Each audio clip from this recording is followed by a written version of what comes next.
একটা প্রতিযোগিতার মাধ্যমে তোমরা বৃত্তির জন্য নির্বাচিত হয়েছ। তোমাদের অভিনন্দন, তোমাদের পিতামাতাকে অভিনন্দন, তোমাদের শিক্ষকদের অভিনন্দন, এবং সাথে সাথে এই শিক্ষা ফাউন্ডেশন একটি মহৎ কাজে তারা নিজেদেরকে নিয়োজিত রেখেছেন।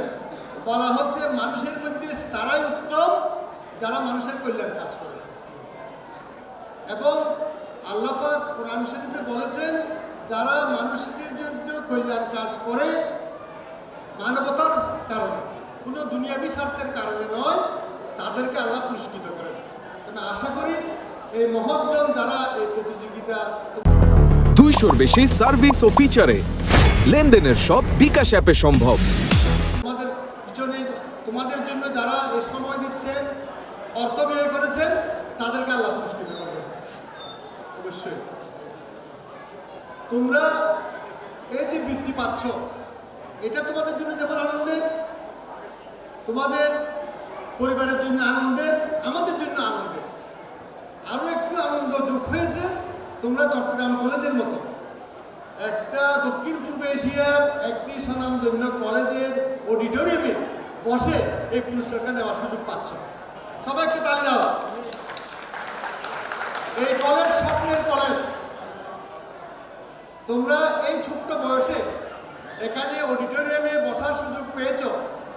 তোমাদের দোয়া করি তোমরা জীবনে বড় হও, তোমরা বিকশিত হও, তোমরা দুনিয়াতে সফলতা লাভ করো, তোমাদের মা বাবার জন্য গৌরবের অংশ হও, আমাদের জন্য গৌরবের অংশ হও, সারা দেশের জন্য তোমরা গৌরবের অংশীদার হও। মহান করুণাময়ের কাছে সেই প্রার্থনা করি। মানুষ কখন আজকে আমরা এখানে একসাথে দেখতে পাচ্ছি। আজকের অনুষ্ঠানের এই যে একটা আয়োজন করা হয়েছে, এটা আমাদের শিক্ষার্থীদের দীর্ঘদিনের একটা আকাঙ্ক্ষা। কারণ তারা গত বছর নভেম্বরের 15 তারিখে এই পরীক্ষাটা তারা দিয়েছিল, এবং এটা রেজাল্ট পাবলিশ করেছি আমরা জানুয়ারির 29 তারিখে। এই রেজাল্টের মাধ্যমে আমাদের ইতিমধ্যে আমাদের পূর্ববর্তী বক্তারা বলেছেন যে আমাদের এখানে প্রায় 2000 শিক্ষার্থী অংশগ্রহণ করেছিল এই পরীক্ষায়। আমরা অত্যন্ত দক্ষতা এবং সূক্ষ্মভাবে এই ক্ষেত্রে মূল্যায়ন করি। আমরা আমাদের অভিভাবক এবং তাদের যাদেরকে ঘিরে আজকের এই আয়োজন, সেই আজকের আয়োজনের মূল যারা মেহমান, মূল বিষয়বস্তু যাদেরকে ঘিরে সেই বৃত্তিপ্রাপ্ত শিক্ষার্থীবৃন্দ, সবাইকে আসসালামু আলাইকুম এবং আদাব।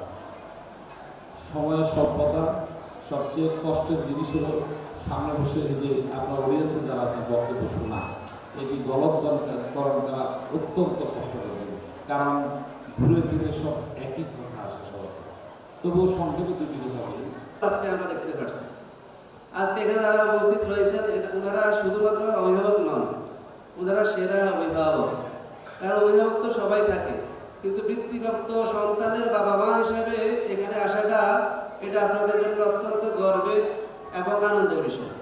সেজন্য আমি বলবো, আপনি শুধু একজন অভিভাবকই নন, আপনি এখানকার গর্বিত অভিভাবক।